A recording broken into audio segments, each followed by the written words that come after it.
성경 말씀 봅니다. 민수기 36장 13절 말씀. 구약 성경 258쪽 민수기 36장 13절 한 절 말씀만 상고해서 올립니다. 이는 여리고 맞은편 요단가 모압 평지에서 여호와께서 모세로 이스라엘 자손에게 명하신 명령과 규례니라. 아멘. 오늘 성경 말씀 민수기 36장 13절 말씀, 민수기 마지막 부분을 보고 있습니다. 본 말씀은 이스라엘 백성들이 광야 40년을 마무리하고 요단강을 건너 가나안으로 들어가기 직전 요단 동편 모압 평지에 모여서 2차적인 진리 말씀의 교육을 받으면서 이스라엘 12지파에 대한 전제 조건과 더불어 요단강을 건너가 가나안에 입성할 때 하게 되면 어떻게 해야 할 것을 교훈하는 메시지로서 그들이 요단강을 건너가 가나안에 입성했을 때 살아갈 교훈의 메시지를 증거해주고 있습니다. 이것은 무엇을 말하는 걸까요? 하나님의 자녀로 믿음의 사람으로 선택받은 자로 생활하는 데 있어서 유아 독존적인 삶이 아니라 합력해서 선을 이루며 인간 자신의 개인적인 기득권을 위한 삶이 아닌 하나님의 영광을 위하여 살아갈 수 있는 공동체의 구조적인 말씀을 말해주는 겁니다. 그래서 오늘은 본 말씀을 생각하면서 믿음에 대한 공동체란 주제를 한번 잡아봤습니다. 어느 공동체든지 간에 공동체란 합력하여 선을 이루는 것이 목적입니다. 공동체는 개인주의나 개인주의 유익과 이익을 추구하기 위한 체계가 아니라는 것도 우리는 알아야 합니다. 그렇다면 믿음의 공동체라고 할 텐데 더욱 그렇다는 거죠. 교회가 됐든 아니면 상회가 됐든 중회가 됐든 노회가 됐든 믿음의 공동체는 개인의 이해 타산을 위한 공동체가 아닙니다. 우리는 하나님 앞에 영광 돌리고 아래로는 믿는 사람들이 합력하여 선을 이루며 하나님의 뜻을 성립해 나아갈 것을 촉구하는 것이 믿음의 공동체라는 사실이죠. 이건 믿음의 공동체만은 그렇지 않습니다. 사회의 일반적인 공동체도 마찬가지고 가정도 마찬가지입니다. 국가도 마찬가지입니다. 여기서 굳이 토시를 붙인다고 한다면 믿음의 공동체의 구성은 인간 삶의 주체가 아닌 하나님의 영광이 목적이라는 것 우리는 잊지 말아야 될 줄로 믿습니다. 그렇다면 믿음의 공동체의 근본적인 본질부터 알아야겠죠. 사실 공동체란 문맥상은 같을지 모릅니다. 일반적이나 믿음의 공동체나 공동체란 문맥상은 같습니다. 그러나 일반적인 공동체와 믿음의 공동체와 사고는 다릅니다.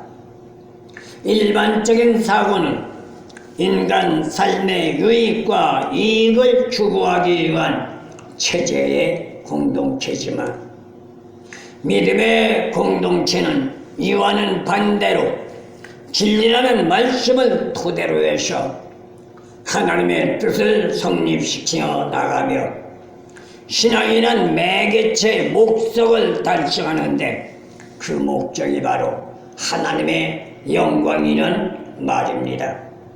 그런데 현 시대를 생각해보면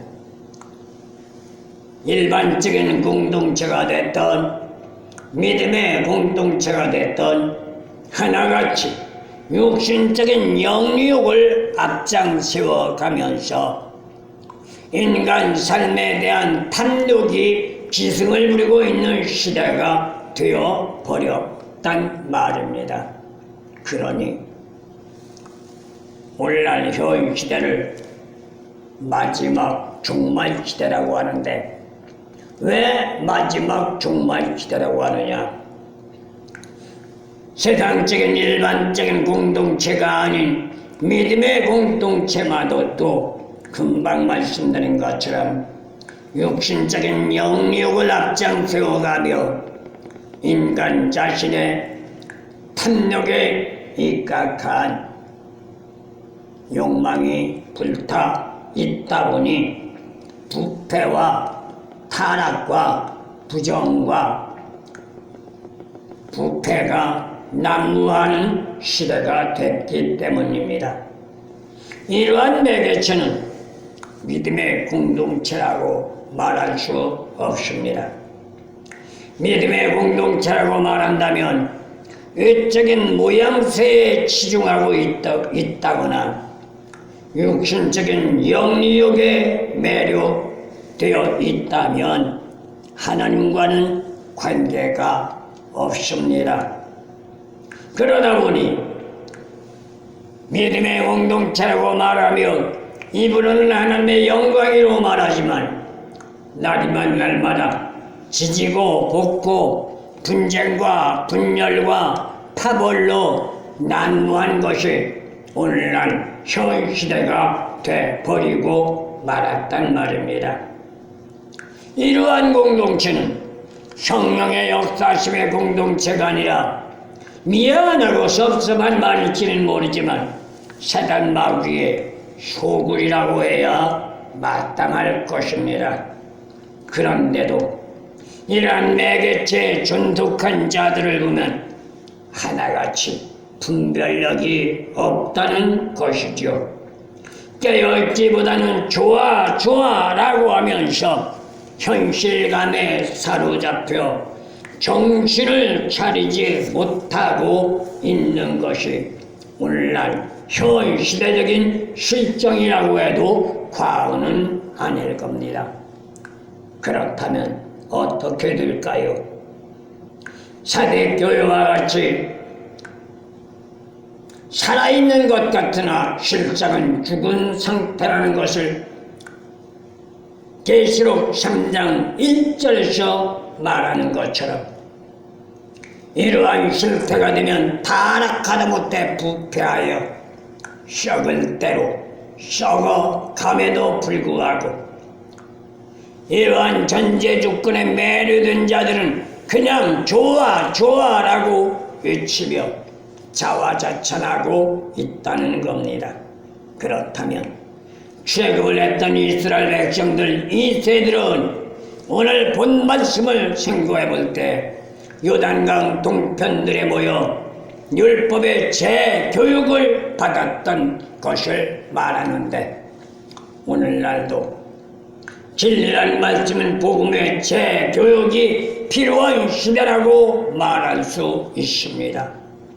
이유가 있다면 믿음의 근본적인 본질로 돌아갈 수 있는 방법이 진리의 말씀을 재교육받는 방법밖에 없기 때문입니다.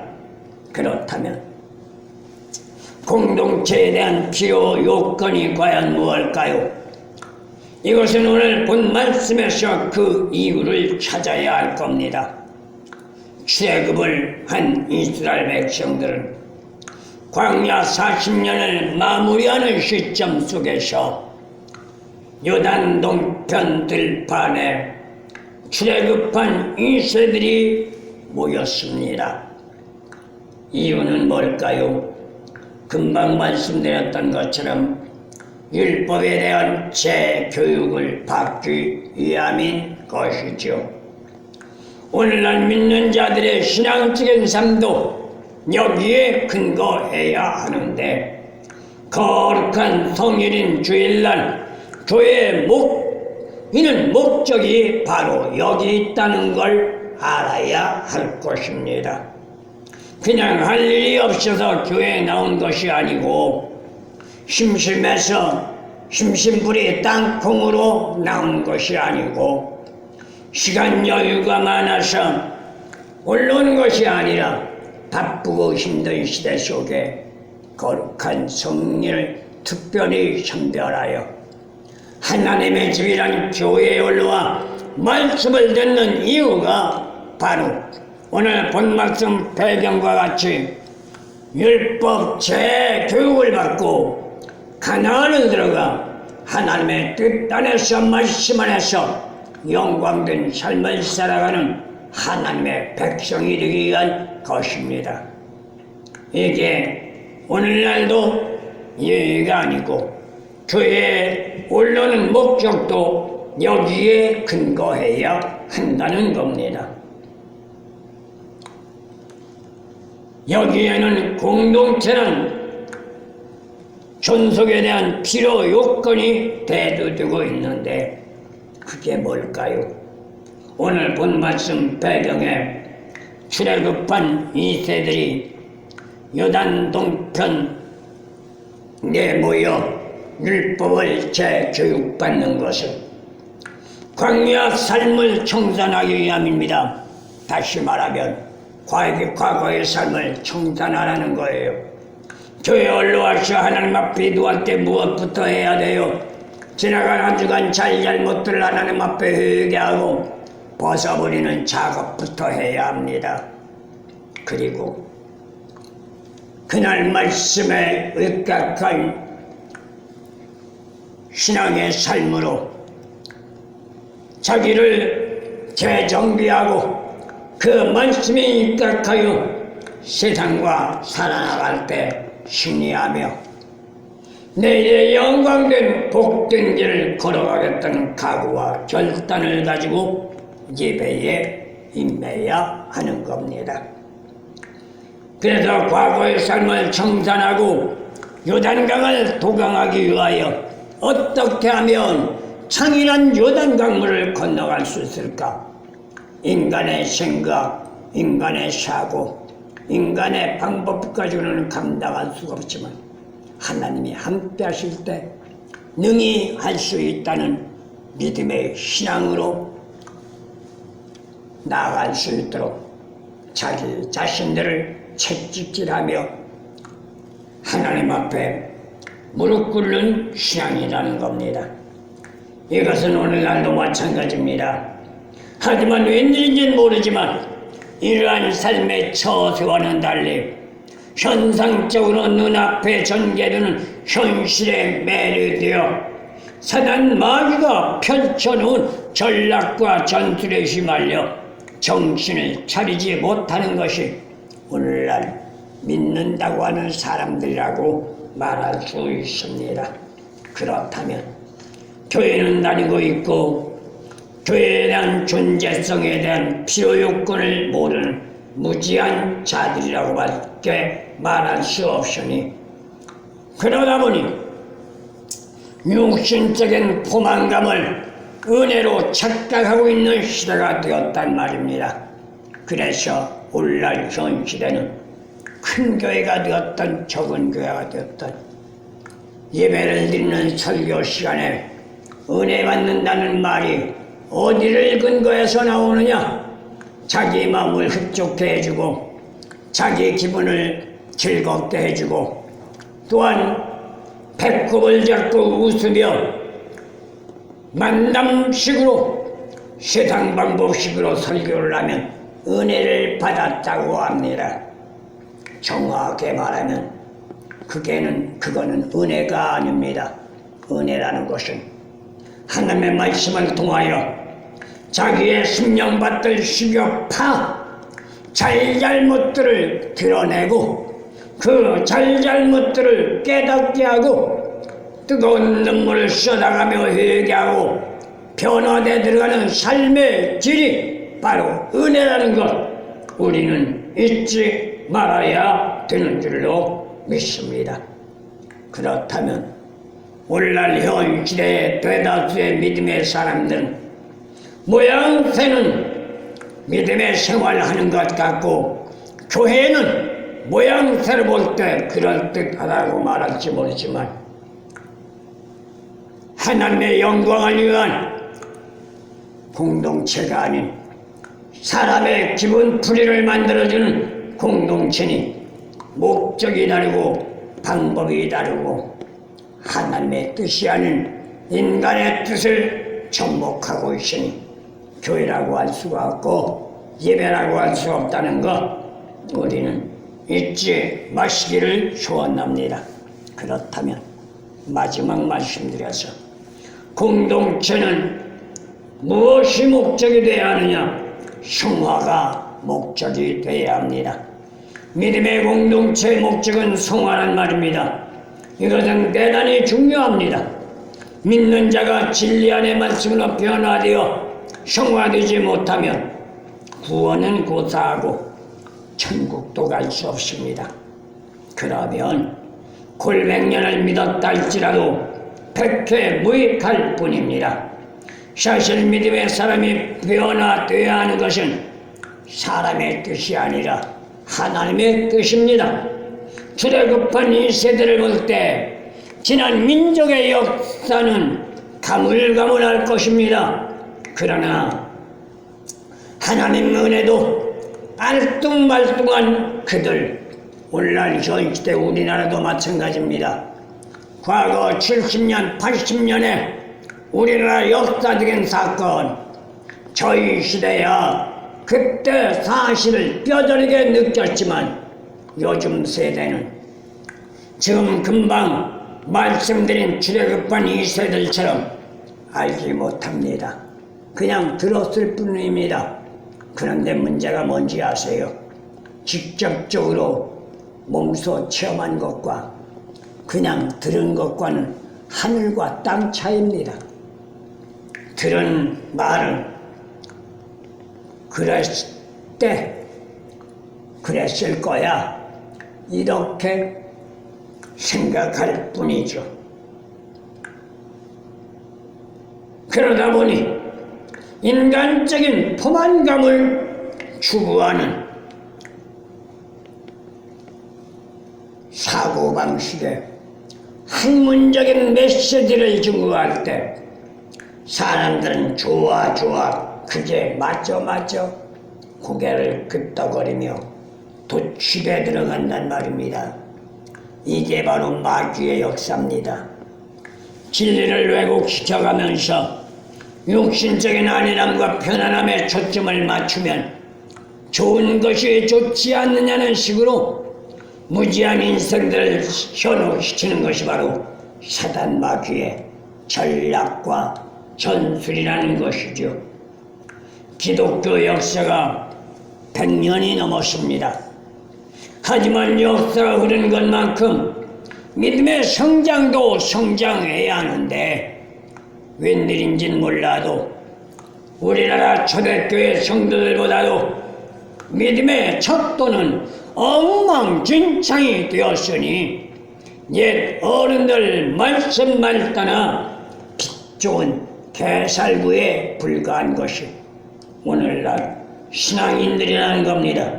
그렇다면 공회를 건넌 후 신의 선 교육만 가지고는 안 된다는 것이죠.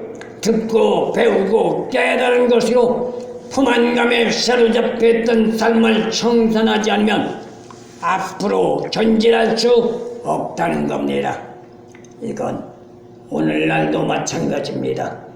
형이하기는 철학적인 학문에 매료되어 형이상하기는 신학적인 고차원 체제로 업그레이드하지 못하고 있으니 그것이 출애굽한 이스라엘 백성들처럼 말씀이 생활화되지 못했다는 겁니다.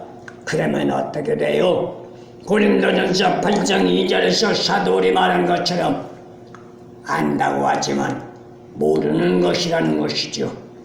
그렇다면 믿는다는 건 거짓말에 불과합니다. 헛되고 헛된 삶으로 하나님이 원하는 삶을 살아가는 것이 아니라 인간 자신이 추구하는 헛된 삶으로 믿는다는 말을 하지만 삶의 상태가 세속주의에 사로잡혀 있으니 어둠의 세력에서 벗어나지 못하는 자연인에 불과하니 야고보서 2장 10절 말씀에 일각한 삶이라고 말할 수 있습니다. 이렇게 되면 사무엘상 18장 9절에서 10절 말씀을 알아볼 때 이스라엘 초대왕 사울과 같은 삶의 생활로 전락할 수밖에 없습니다. 결국 다중인격자로 조석지변할 수밖에 없으니 믿는다고는 말하지만 믿음의 본질이 하나님의 영광이 아닌 자기 자신의 영유욕에 초점을 맞추고 있으니 불신앙이 될 수밖에 없다는 것이죠. 그러면 믿음의 공동체의 일원은 될 수 없습니다. 선택된 자로 사명자라고도 말할 수 없고 공동체의 필요 요건의 일원이라고도 말할 수 없으니 백해 무익한 존재일 수밖에 없는 거죠. 그러면 인간이 창조된 목적부터 다시 배워야 하고 믿음의 기초 작업은 다시 배워야 하니 오늘 본 말씀 출애굽 1세들이 요단 동편 들판에 모여서 율법 재교육을 받았던 것이 오늘날 우리에게도 시급한 문제라는 것을 말해주고 있습니다. 예수를 믿는다는 건 인간 자신의 생명과 맞바꾸는 작업입니다. 그렇기 때문에 소명이라고 말하는데 이를 확고하게 하기 위해서는 진리의 말씀을 재교육받아야만 할 뿐만 아니라 교회라는 공동체가 해야 할 절대적인 필요 요건이라는 것도 우리는 잊지 마시고 출애굽한 2세들이 요단들판에 모여 재교육받고 요단강을 건너 가나안에 입성했던 것처럼 저와 여러분들도 오늘의 말씀의 교훈에 입각하여 다시금 말씀의 재교육으로 변화되어 내일이란 요단강을 뚫고 나가 저 천국 가나안에 들어가는 저와 여러분들 되어지기를 예수님의 이름으로 소원합니다.